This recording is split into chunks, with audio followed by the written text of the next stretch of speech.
आज इस पत्रकार वार्ता के माध्यम से मैं पूरे देश को यह बताना चाहता हूं कि इन्फोर्समेंट डायरेक्टरेट यानी कि ईडी कैसे इन्फोर्सिंग डिक्टेटरशिप बन गया है, कैसे तानाशाही पूर्ण रवैया अपनाए हुए है, इसका एक एक करके आपके सामने आज खुलासा करूंगा।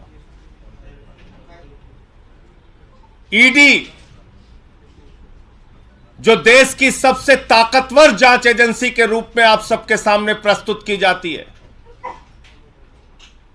वो किस तरह से जांच करती है, किस तरह से लोगों को प्रताड़ित करती है, किस तरह से उनके परिवारों को प्रताड़ित करती है, और तो और जिसके कारण आज मैं ये पीसी कर रहा हूं। एक व्यक्ति को कहा गया, तेरी बेटी कॉलेज कैसे जाएगी हम देखेंगे। बेटी को धमकी, पत्नी को धमकी, बूढ़े मां बाप को धमकी, मारना पीटना प्रताड़ित करना, और उसके बाद जबरन बयान लेना। यह मैं नहीं कह रहा हूं, यह न्यायालय के सामने उन लोगों के बयान हैं जिनसे जबरन मारपीट करके उनके परिवारों को धमकी देकर उनसे बयान लिया गया। और मैं एक एक करके नाम पढ़ रहा हूं। यह पहला नाम है चंदन रेड्डी का। यह चंदन रेड्डी हाई कोर्ट में पिटीशन करते हैं, माननीय उच्च न्यायालय में याचिका दाखिल करके ये बताते हैं कि ईडी ने इनको मारा, इनको पीटा, इनके परिवार को धमकी दी और कहा जैसा हम कहते हैं वैसा लिख, वरना तेरे परिवार का वो अंजाम करेंगे तू कहीं मुंह दिखाने लायक नहीं रहेगा। ये सारी बातें इसने लिखी है। और इतना ही नहीं, इस चंदन रेड्डी को इतना पीटा गया, इतना मारा गया, इतना मारा गया कि इसके दोनों कान के पर्दे फट गए। दोनों कान के पर्दे फट गए। मार मार के, प्रताड़ित करके ईडी का जो हिटलर शाही का गैस चैंबर है, मैं कहूंगा, वहां पर 3rd डिग्री टॉर्चर इस व्यक्ति को देकर जबरन इससे साइन कराया गया। और उसके बाद जब यह व्यक्ति कोर्ट में जाता है तो अपने सारे दुखड़े माननीय न्यायालय के सामने इसने बयान किए।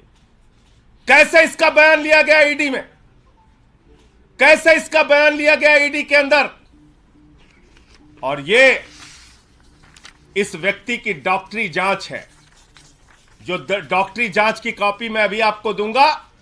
ये दोनों डॉक्टरी जांच ये कहती है कि चंदन रेड्डी को मार मार के उसके कान के पर्दे फाड़ दिए गए, उसको सुनाई नहीं दे रहा है।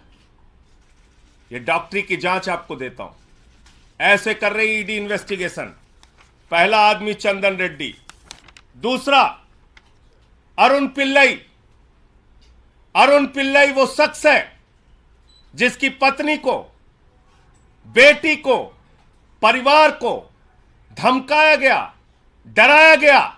ईडी ने बयान लिया और बयान लेने के बाद यह शख्स कहता है, न्यायालय में लिखकर देता है, माननीय न्यायालय के सामने कहता है, मुझसे जबरन झूठा बयान ईडी ने लिया, मुझसे जबरन झूठा बयान ईडी ने लिया। अरुण पिल्लई। तीसरा व्यक्ति समीर महेंद्रू। समीर महेंद्रू, इसकी पत्नी को बुलाकर गिरफ्तार करके रखा गया, धमकाया गया, डराया गया, परिवार को प्रताड़ित किया गया। झूठा और जबरन बयान ईडी के द्वारा लिया गया। ईडी ने झूठा और जबरन बयान समीर महेंद्रू से लिया और इसने किसी और के सामने नहीं, माननीय न्यायालय के सामने, माननीय न्यायालय के सामने समीर महेंद्रू ने लिख कर दिया कि जज साहब, हमसे तो जबरन झूठा बयान लिया गया। समीर महेंद्रू। तीसरा नाम चौथा नाम भूषण बेलगावी। भूषण बेलगावी, इस व्यक्ति से भी ईडी ने प्रताड़ित करके झूठा जबरन बयान लिया और इसने किसी और को नहीं, जज साहब को जाके कहा, न्यायाधीश महोदय, माननीय न्यायालय, हमारी रक्षा कीजिए, हमसे ईडी ने झूठा जबरन गलत बयान लिया। पांचवा नाम मनास्वामी प्रभु ने, इससे भी ईडी ने जबरन झूठा जबरदस्ती का बयान लिया और बाद में इसने भी न्यायालय को लिख के दिया, किसी और को नहीं, ध्यान दीजिएगा मेरी बात को, माननीय न्यायालय को लिख कर दिया कि न्यायाधीश महोदय, जज साहब, मुझसे ईडी वालों ने जबरन झूठा जबरदस्ती प्रताड़ित करके बयान लिया। छठवां नाम राघव रेड्डी, ये राघव रेड्डी छठवां नाम, राघव रेड्डी, इसने न्यायालय के सामने जाकर कहा कि न्यायाधीश महोदय, हमको तो दबाव बनाया जा रहा है राजनीतिक नेताओं के नाम लेने के लिए, हम पर दबाव बनाया जा रहा है राजनीतिक नेताओं के नाम लेने के लिए। मैं पूछना चाहता हूं, किसके इशारे पर ईडी काम कर रही है? किसके दबाव पर ईडी काम कर रही है? किसके डायरेक्शन पर ईडी काम कर रही है? क्योंकि एक बहुत चौंकाने वाली बात इनके हाई कोर्ट के पिटीशन में लिखी हुई है, चंदन रेड्डी के। क्या कह रहे हैं ये? कह रहे साहब, ईडी के अधिकारियों ने तो मारा पीटा, कान के पर्दे फट गए, वहां कुछ ऐसे भी लोग थे जिन्होंने हमको मारा पीटा, जो ईडी के ऑफिशियल्स भी नहीं थे। ऐसे लोग थे जो ईडी के अधिकारी नहीं थे, उन्होंने भी हमारे साथ मारपीट की। कौन से लोग हैं? किस पार्टी के गुंडे ईडी के दफ्तर में जाके लोगों के साथ मारपीट कर रहे हैं? कौन से लोग हैं जो ईडी के दफ्तर में जाते हैं, पूछताछ करते हैं, मारपीट करते हैं और जबरन बयान लिखवाते हैं? इसका खुलासा होना चाहिए। माननीय हाई कोर्ट के सामने यह याचिका पड़ी है। इसके साथ साथ मनीष सिसोदिया जी के पीएस रिंकू, आप जानते हैं कानून में नियम है, किसी को भी बुलाओ, नोटिस दो, पूछताछ करो, कैमरे में पूछताछ करो और सारी जानकारी ऑन पेपर रखो। ईडी हवाई डिपार्टमेंट हो गया है। फोन करता है, बुलाता, आजा, बैठ इतने घंटे, जा घर जा, फिर आजा, बैठ सुबह से शाम तक, फिर घर जा। आप गुंडागर्दी करके, धमका के, डरा के, कान के पर्दे फाड़ के, तेरी बेटी कॉलेज कैसे जाएगी, इस तरह का बयान देके जांच कर रहे हो? इस तरह का बयान देके जांच कर रहे हो? मैं देश के प्रधानमंत्री से पूछना चाहता हूं, आपने बेटी बचाओ बेटी पढ़ाओ का नारा दिया है, बेटियों के नाम पर धमकी दी जाएगी तो कोई आदमी तो अपने प्राण भी दे सकता है, कागज पे दस्तखत करना तो बहुत दूर की बात है। लड़ना है तो सामने सामने लड़ो, कायरों की तरह बेटी का, पत्नी का, परिवार का सहारा लेके मत लड़ो, सामने सामने लड़ो। जो भी लड़ाई करनी है सामने सामने करो। और आपको याद होगा, देश की पार्लियामेंट में, देश की संसद में मैंने सारे विषय सिलसिलेवार करके एक एक मुद्दा उठाया था ईडी के संबंध में और कहा था कि पिछले 8 वर्षों में 3000 छापेमारी ईडी ने की है और मात्र 0.5% ईडी का कन्विक्शन रेट है। और यह कहने पर मुझे प्रिविलेज का नोटिस मिला। बहुत अच्छी बात है। देश की संसद में अब मुझे ये सारे मामले उठाने का अवसर मिल गया। मैं विशेषाधिकार समिति के सामने इन ईडी के अधिकारियों को बुलाने के लिए आज ही ये सारे कागजात प्रस्तुत करूंगा कि ईडी के इन सारे अधिकारियों को बुलाया जाए।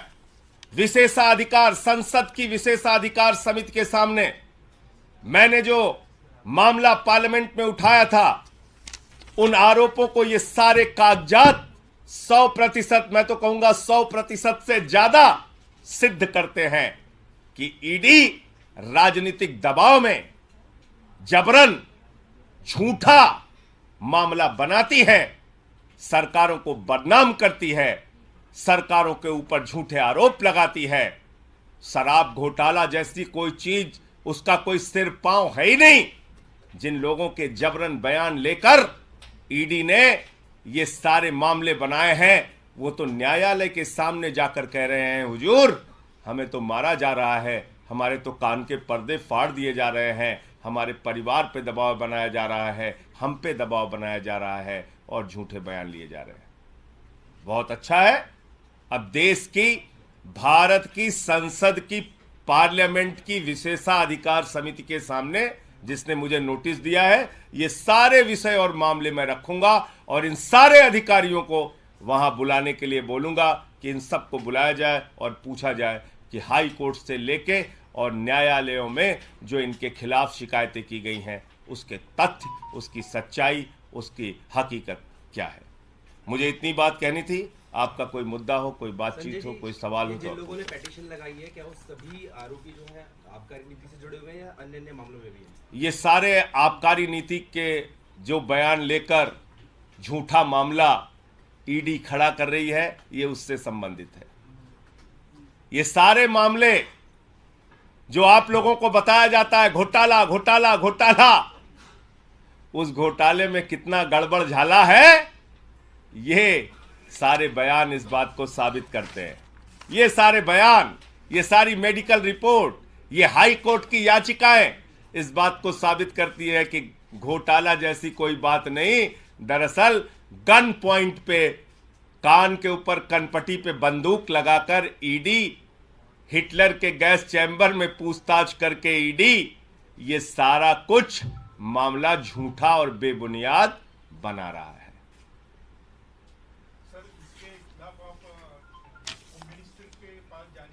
मुझे तो खुद विशेषाधिकार समिति का नोटिस ईडी के मामले में ही मिला है ना। मुझसे तो भारत की संसद ने पूछा है कि भैया बताओ ईडी कैसे गलत काम करती है।